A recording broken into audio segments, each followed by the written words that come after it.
आकाश जैन। इनका सब्जेक्ट है ahimsa and aparigraha, the Jain way to translation. क्या है?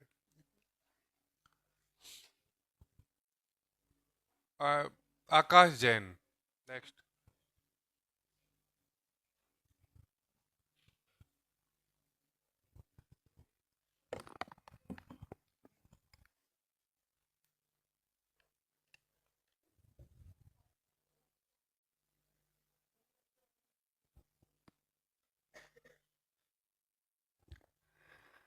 Jainam Jayatu Shasanam Vande Bharat Bharatam. Good morning and Jai Jinan to all present over here. Respected chairperson, distinguished scholars and dear delegates, I am Akash Jain, a research scholar from JVBI Ladnu, Rajasthan, and today I am honored to present our paper titled Ahimsa and Aparigraha, the Jain way to social transformation. This study is presented in the context of holistic well-being, drawing from Jain philosophical principles and examining their relevance to contemporary social, psychological, and environmental challenges.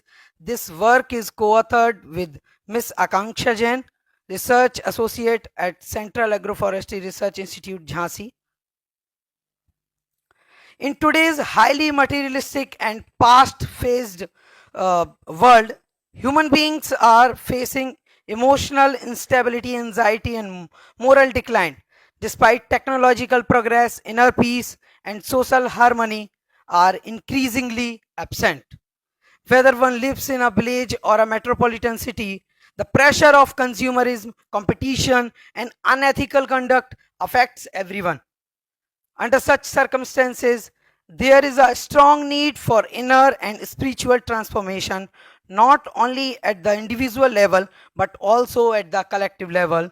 In this context, Jainism offers two powerful principles: ahimsa or non-violence and aparigraha or non-possessiveness.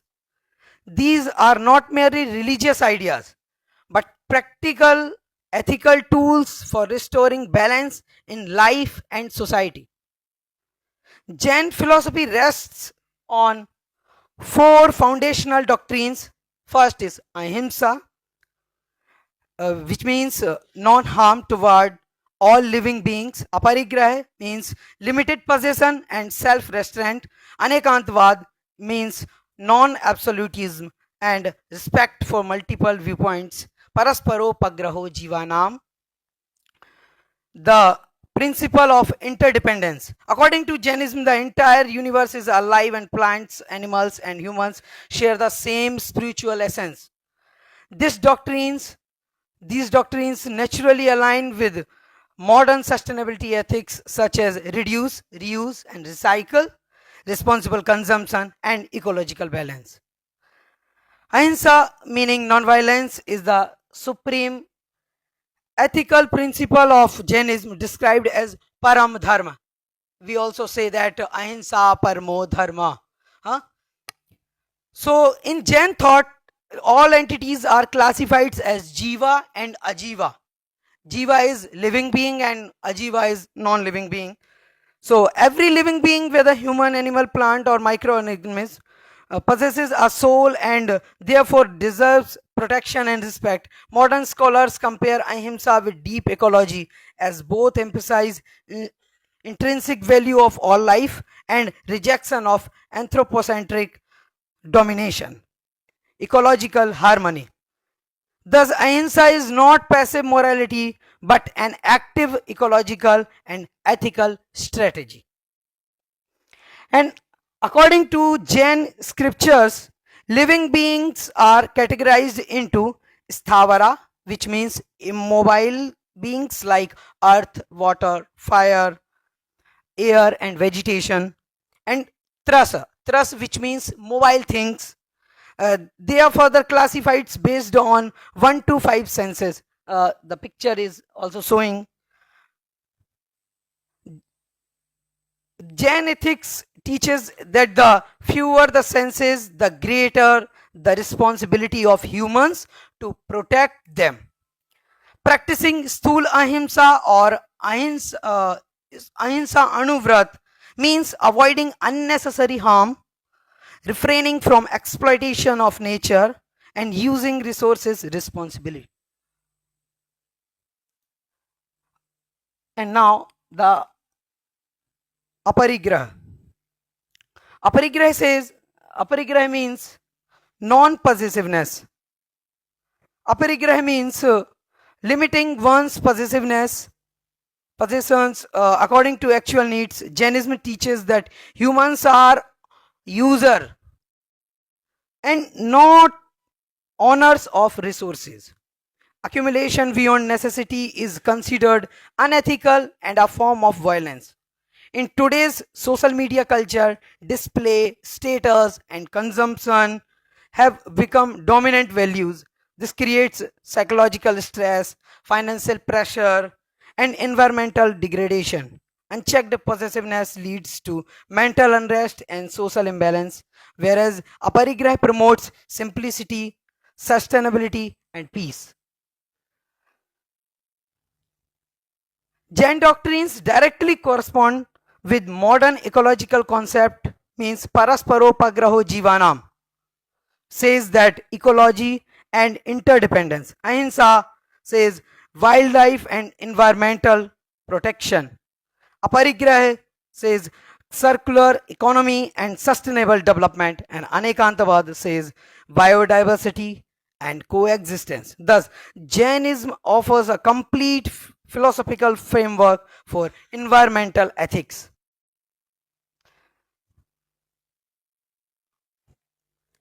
To understand contemporary relevance, we conducted a survey of 120 respondents from various Indian states including Uttar Pradesh, Madhya Pradesh, Rajasthan, Gujarat, Maharashtra and others.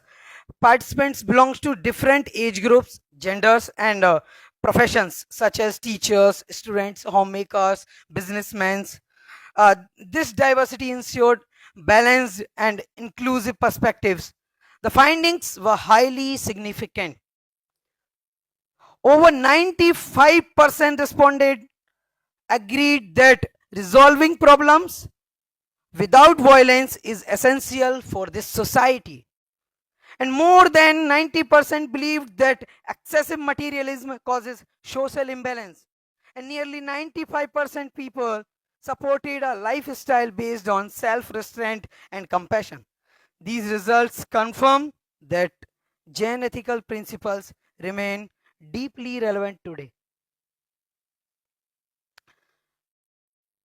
Also, a case study of Ramnathji, who adopted Ahimsa Anuvrat, revealed transformative changes, improved physical health and mental peace, ethical business practices, use of eco-friendly products, positive influence on society. And this demonstrates that ethical living is both practical and transformative.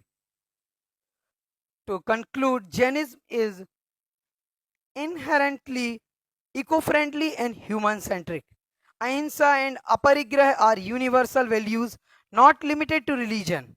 They help reduce violence and conflicts, promote sustainability, restore inner peace, build harmonious relationships with nature. Adopting aparigraha pariman anuvrat prevents environmental harm and excessive consumption. In a world driven by ecosystem, we urgently need a ecosystem approach, one rooted in compassion, restraint, and interdependence. Jain philosophy offers timeless wisdom for sustainable social transformation.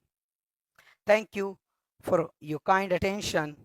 I look forward to your questions and reflections. Thank you.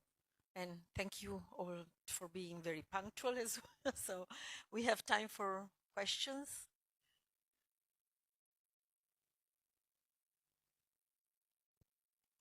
Don't be shy.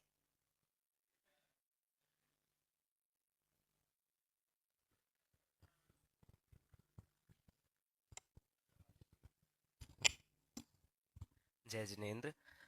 Jain philosophy also has another concept of Kal Chakra, and in that, according to those texts, we have Tiloy Pandati, we have Dhavla, we have Mahapuran. They claim that this time is of Dushma Kal after Mahavir Bhagwan, and that Dushma Kal is degrading Kal, meaning everything that will happen will degrade over time. There's nothing that will get better over time. So, if a person who is a non Jain believer, he reads this text and then he reads what we are writing about, we can better society or we can help others, then these two may seem contradictory to each other. Like in one part, we are saying that the time will be degrading, the environment will go, everything will be in a degrading format only. My main motive is that, and now we are saying that we can better society. So how will we, meaning, how will we solve that contradictory point of? Yes, brother, as you said that this is a Dushma Kal, and also a concept in Jainism says like Chetna, Karma Chetna and Karma Fal Chetna also. So we have to move forward to Karma Chetna, as we can do what we can in the context of Jainism and Jain ideas. We can also be like a torch bearer for this world. I think you got. Thank you.